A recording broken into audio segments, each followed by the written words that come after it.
KCTV5 is your school authority, and tonight parents in the Lawrence School District are upset, and it's not about masks or curriculum. KCTV5's Betsy Webster shows us why the numbers just aren't adding up.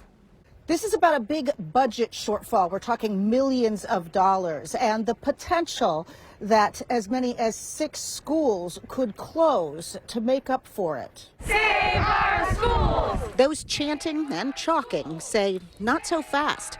There must be a way to balance the books without moving kids out of their neighborhood schools. We're going to lose our sense of community by closing all of our East Side schools. The community involvement in these neighborhood schools is special, and that is why people move to these neighborhoods. The superintendent says a pair of committees needs to carve out $7 million. That includes a $3.5 million deficit that has to be balanced by law.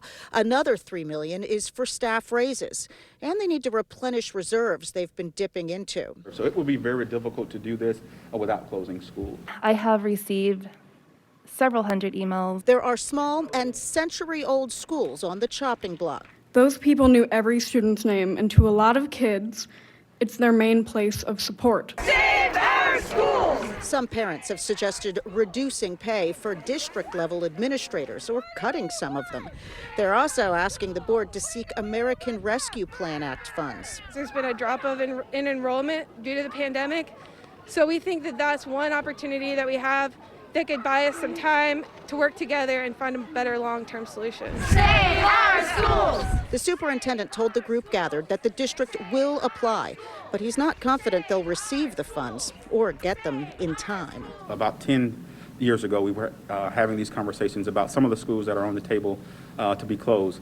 Instead, we invested in them. We didn't get the enrollment that we would want in our schools.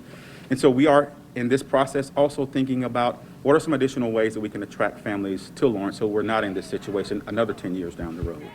He noted that the birth rate in the county has been on the decline, so they need to look beyond this year.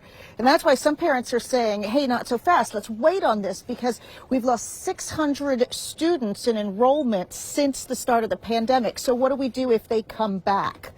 Next month, the board will receive several proposals from those committees. If they select a proposal that involves closing a school, there will be public hearings for each of those schools in March, and then a final vote from the board on each of the closures in April. In Lawrence, Kansas, Betsy Webster, KCTV5 News.